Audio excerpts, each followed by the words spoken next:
Hey. Let me see if I can fix this better. I don't know if that's any better. I will sit in the corner. Hi, I'm Mona. This is Sacred Geometry Universe Video Journal Diary for January 21st, 2024. So for like a couple days there, it was sunny, but it was chilly. Now again, the clouds have come back and it's getting cold out there again. But I figured another thing out today. Remember I showed you guys the other day? I don't know, for whoever watches these. I was cooking bacon and potatoes in my new plug-in. I made biscuits in there. I baked biscuits. You know, the Pillsbury Grands, the flaky whatever? I made too much, so I put them in here. But look, I made these biscuits in the, they have inside some egg and vegetable and cheese. But I just keep it up there because it stays warm up there. And if I get hungry, I'll eat it for a snack. But yeah, so I figured that out while I was in here because you know what? I was watching on YouTube this lady, like she bought those biscuits. And I don't have my waffle maker though, but I have the Foreman grill, so I might be able to try that. What she did was she got those flaky kind of biscuits and she smashed one down real flat and put it on the waffle maker and then put some foods in there and then took another one, smashed it down, put it on top, and then closed the waffle maker, right? And when you opened it, it was like a smashed biscuit type of sandwich. It was kind of neat. That's what gave me the idea that, I can cook a biscuit inside something like that. But this, I just had an idea. I had an idea. I had some wire things that I use like for toasting. And so I covered it with tinfoil and I kind of stacked it so nothing would be on the bottom of the pan. And then I put tinfoil over the metal grating so I could lay the biscuits on there. And then I put it at like 375 degrees and I just left it alone. And I saw them rising in there. I saw them cooking in there. And then after a moment or so, you could tell from the biscuit, between the tinfoil and the biscuit, that it was browning. So I was like, so I flipped them. So they could be brown on both sides. I flipped them and I left them for a while until I could see that little browning. And then that was it. It was finished. So yeah, I could probably make like a pizza. Well, I already figured out how to make pizza. But like to make bread now or biscuits, I like that idea. I really do. I could probably make strawberry biscuits because I have, I mix the cake mix with the pancake mix, I don't need to. I could just have a pancakes like that. But yeah, I like that I have that good idea. So another thing, he keeps bringing me the ball, so I don't want to go out there. My feet are cold. We already went on a walk. We're going to go on another one because I just ate breakfast and I got to walk that off, because I've gained some weight. No, you can't tell because I have this thing on. It's okay. I feel cozy. I don't care. So I was looking online and I was seeing these videos of, RV life and is the ups and downs, and they talk about so many downs of being on the road, and it's like, what did you expect? I mean, I don't understand. Right? When I first left Missouri, before I got to Missouri, I was already homeless for like 2 years. I was living out of my car. I had a storage. You know, I would just go to the storage if I needed things. I had gym memberships, so I kind of knew about that life, just living in the car, right? I always kept the cars I had empty because I had several cars, but I always kept them fairly empty. And yeah, if I needed things, I went to my storage, you know. So I knew how to live like that. And then when I got to Missouri, when I kind of got fed up with that life in Long Beach, and I went to Missouri, I found a house. And so I lived in the house for like a year and a half. But you know what? Living in that big house, I felt like it was empty. Like I didn't have anything in there. I had like a kitchen table, a chest, a bed, and a mini fridge. Cause I wasn't planning on staying. So I just got myself a couple things that I knew I was gonna need for the time being. And so while I was there, you know, I started building the camper and everything. And I decided, oh, I'm going to go around the United States and I'm going to look for land and I'm going to do this and I'm going to do that and I'm going to go on an adventure. And I did and I'm still doing it, you know. But like when I first left, I knew it was going to be tough. Like I knew it because I was not a camper before. Like I was never really, I don't, a tent before and been reined in the tent and had to sleep in the car, whatever. But as for like this style, like actually having like bringing my home along with me, like everybody they have their, I built my little camper before. This one I didn't. I bought an enclosed trailer and I built the inside. I didn't do the outside or anything, but it was much easier to just do. I should have just done it like this the whole time, but I didn't know. Anyways, I feel like I'm kind of now at the point, because I've been doing this in March. It will be 3 years on the road.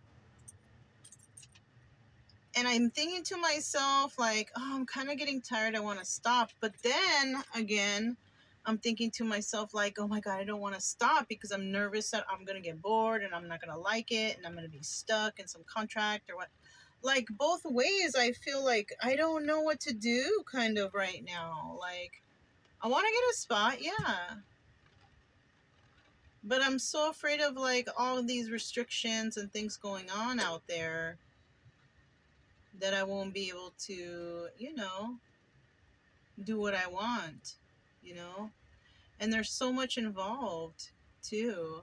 So, and I'm not sure like if I'm ready to go through all that right now. It's just too easy living on the road. People are like, "Oh, it's tough and sleeping in parking lots." I don't sleep in parking lots. No, I go online and I look for spots where I can go that isn't a parking lot. It's because these people who go online and say all the bad stuff about it, it's because they don't know about freecampsites.net or Campendium or any of the camp websites that you can go to. They don't know about buying passes for state national parks. They don't know about doing all that because they're only going on like a 2-week trip, you know. But like for people like me who actually we live on the road, it's cheap and it's easy and it's, you still gonna go through problems like everybody who has a house, because you have to maintain your home, which is your car or your trailer. You still have to pay for spots to go, even with the passes, but you can still get some really, really, really good discounts. And then you get electricity and water and dump, and you're next to nice towns where you can go to museums and check out the towns. And so, I mean, it's nice, it's, I don't know what people are saying. It's because they don't know how to do it. That's the only reason why they're complaining. And I guess that's cool for people like me who do live on the road, because then that just keeps the traffic down for us who do live out here. Because I mean, like right now, it's a Sunday. This place is kind of a lot of people here, but yesterday I went ahead and I got another 5 days, because I have to take care of something there in Austin. So, and I'm only like 45 minutes from there. So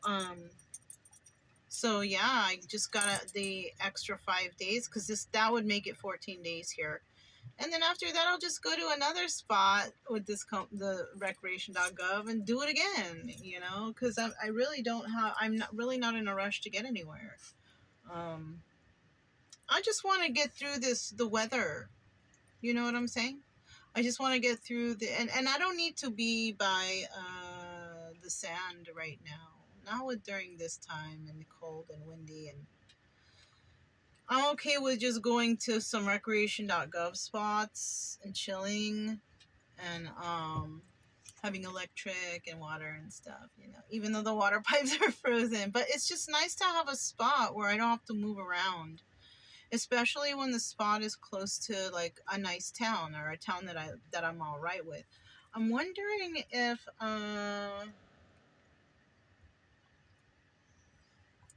I know there's another side to this lake. I don't know if it's called the same thing. I wonder if I can go just across there and just go there for another 2 weeks, just across the lake. I wonder if people do that. They might. Anyways, I'm gonna see. I like it right here. It's nice. It's relaxed, casual. Over there. I haven't been over there, but I see it over there. I have to find out. But yeah.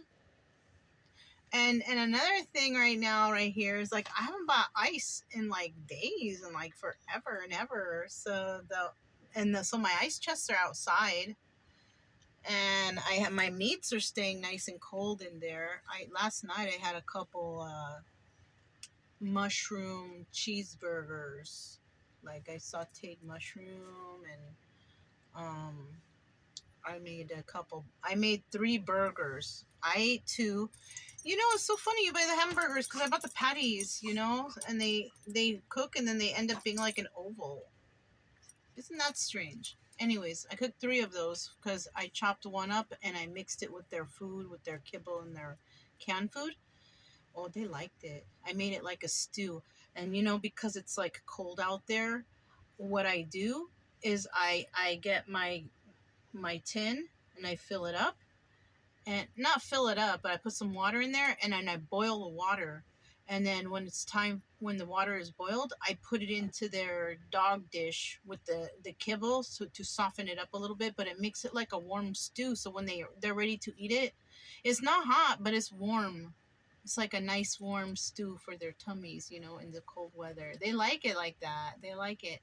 And also I have bought some I think it's like a 2-pound meat slices of oven roasted turkey breast slice, like the what do you call it? Great Value from Walmart. I don't like it. I tried it one slice. I didn't like it. It's like a big square like this, and the pack is like that thick. It's like a 2-pound pack. I don't like it, but they do. So I've been chopping that up. I'll get like 5 slices, and I'll slice it into little cubes, and I'll throw that into their meal in the morning, you know, and then make it saucy. Also, boil some water and put in, because in the morning I give them a moist pieces with their kibble, and at night they get kibble and can.